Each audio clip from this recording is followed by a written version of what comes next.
Hi, everyone.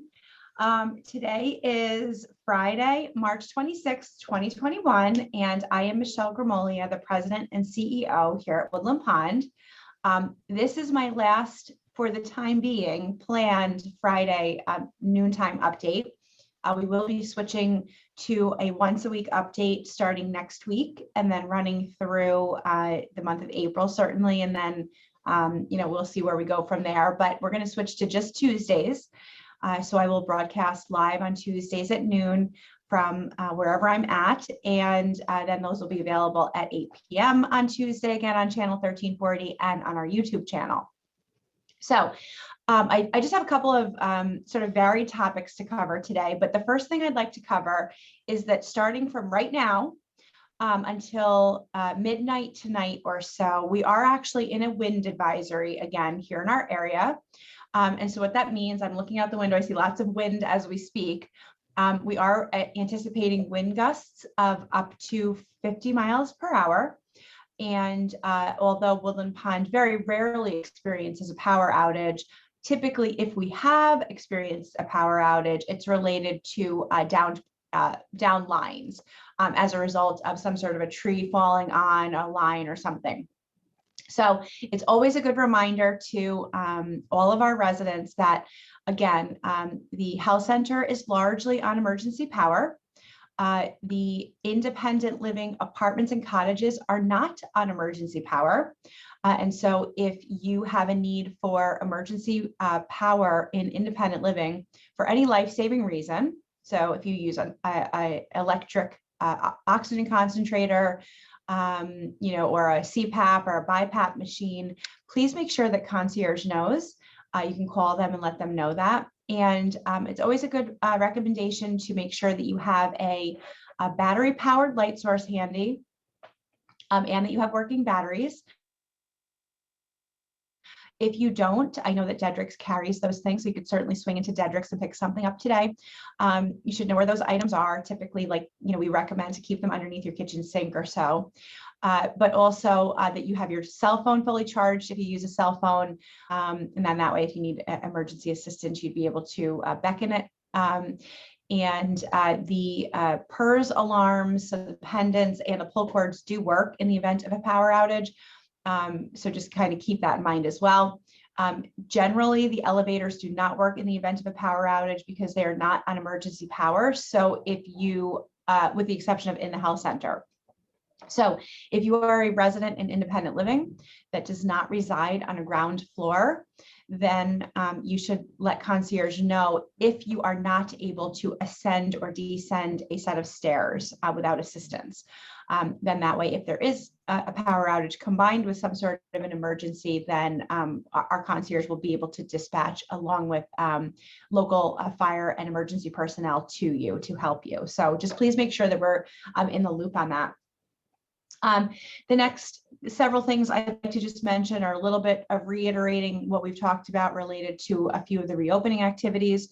So starting tomorrow, which is Saturday, all of our previously anticipated visit schedules will go back into effect. So if you'd like to have someone that is not a Woodland Pond resident come visit you indoors here on campus, whether you live in the health center, whether you live in independent living, you can do so by contacting either concierge or reception, and they will let you know when we can accommodate those visits.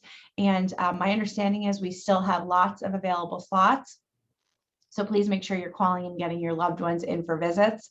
And the more people we can see on campus, the better. It's very exciting for us. Again, just a reminder that for independent living, outdoor visits, even if someone does not live on campus, are not require us of an appointment. So if you'd like to have somebody come visit you outdoors here on campus, as long as they don't enter any building, it does not need to run through concierge. They do not need to be rapid tested. So you certainly should feel like you can welcome, anybody that you'd like to have come visit outdoors, whether at your home on a patio or balcony or in one of our common areas on campus. We do have the visiting tent set back up. We're in the process of purchasing some additional really heavy duty poly furniture. So we're looking forward to that. So definitely bring your visitors here on campus. Tomorrow also the Main dining room and independent living is slated to open again. And I believe that we've got a full book of reservations for the next week or so. It's great. We know that the holidays are coming, so we hope that you enjoy your meals in the dining room. And actually, Ronnie had announced at her segment on the new resident orientation on Wednesday, and you'll see it in the Chanticleer today, that assuming that everything stays status quo over the next week, we will actually be adding our second seating for the reservations in the dining room on April 5th. So that will double our dining room capacity there in the main dining room. And if that is a success, as this one has been, then we would add a third seating. So our anticipation is just to keep growing and adding options for those of you to eat in the main dining room. We're really excited about that.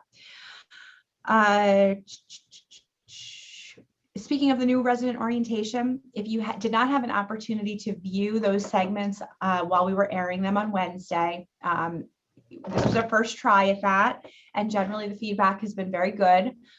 It did go a little bit longer than we anticipated. There's a bit more content than we thought. So when we do this next time, which this will happen every few months, probably it won't happen every month, but when we have a good number of new residents, we'll schedule these. We'll probably break it up into 2 sessions. So we'll do half and half. But in the meantime, the reason that there was a lot of downtime this time around was because we actually videoed individually each segment. So when I spoke, and then when each of the directors and Jason spoke, this way they're actually all going to be available to you to view just in one snippet at a time. So if you just wanted to see what Rob had to say or to see what Jason had to say, we individually videoed those. So it's not just one loop. You could watch all of them if you wanted to consecutively, but they are going to be available to you. So we're going to keep tweaking that process. And if you have any feedback on that, please let us know. I know a lot of you watched remotely.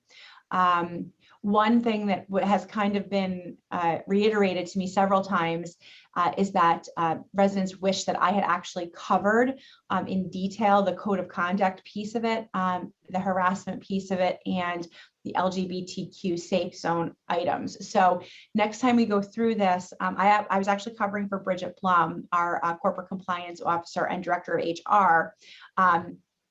We will actually go through those in greater detail. I think, especially if we're going to split them into 2 full segments, she'll have a little bit more time to do that. But in the meantime, any resident certainly could pull out your handbook. And I don't have mine handy, but towards the back of that handbook, there is a section on resident and Woodland Pond Code of Conduct, harassment policies, and LGBTQ safe zone issues. So certainly feel free to look at that if you're interested. Tomorrow night, also, I'm just backtracking for a second. We do actually have an evening movie on the calendar, in addition to a number of other things that are on the calendar. So if you'd like to go catch a flick tomorrow afternoon or tomorrow evening, in the pack, we've got a 2 o'clock matinee, and then we have a 6:30 evening movie. And again, we have a 2 o'clock and a 6:30 in the pack on Sunday. So please do everything you can to get out and join your neighbors in the pack and other places on campus. And you've got a couple of nice options this weekend on campus. So go ahead and do that if you're interested. And of course, happy Passover to everyone that begins this weekend. So going right into those holidays, and a very happy Passover to all.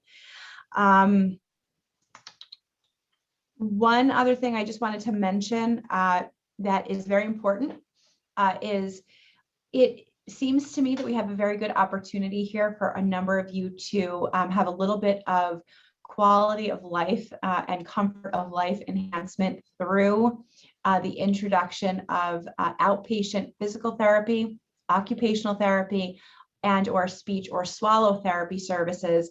And it is very interesting to me to find out that many of you didn't know that we offered that. So we are remiss in not talking about that more and doing more to advertise what's available. We have an amazing, amazing rehab team here at Woodland Pond. And when I say rehab, I mean physical therapy, occupational therapy, and speech therapy, as I said. And all of you as Medicare enrollees are entitled to outpatient benefit in a certain amount each year. Now it's different depending on if you have a Medicare Advantage plan or an HMO. And then there are limits to what can be provided to you, but this is money that if you don't use it each year, it's going to be lost. And so, if you're feeling like, and I think Philip mentioned this in the new resident orientation, if you have less range of motion in your shoulder, or you've noticed it's harder for you to bend down and tie your shoes, or you're sore, or it's harder for you to get out of a chair, we provide that service right here at Woodland Pond. Medicare pays for those services on your behalf. And that is such a high quality of life issue. We would love to see everybody that feels that they could benefit from a few weeks or a month of, a few times a week therapy, accessing that. And we'd love to get you doing that. Right now, we're doing some of that right in your home with our team, and some of it in the outpatient physical therapy gym. But we can accommodate your needs, and it's money and benefit that's available to you as a Medicare recipient. It's a very simple process of we need to get a prescription from your doctor, but we'll help you with that. And I mean, now it's so beautiful out, and I know everyone wants to be getting outside more and doing things, and everyone's sort of coming out of this, almost like a quasi hibernation period that we've all been in with the pandemic. There's no better time than now to, take advantage of those benefits that are rightfully yours. Take advantage of the team that we have here on campus that can either come right to your apartment or cottage, or to work with you in the gym. It could be anything. It could be a sore knee. It could be, oh, I feel like this is just aging. Don't just assume that it's aging, and don't assume that there's nothing that can be done, because I bet there is. The team is just amazing. So let's work on that a little bit. And if you happen to be with or around Sarah Hall or Mary Jo or Angel, just mention it to one of them, or to concierge, or to me. And we'll kind of walk you through that process, because we'd love to get you moving, feeling better, treated.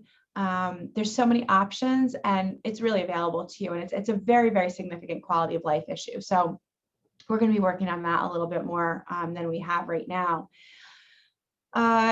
The last thing I just want to mention, and you will see this in the Chanticleer, is that starting on Monday, we are set to finally, after about a year off, resume table games. So that includes Mahjong,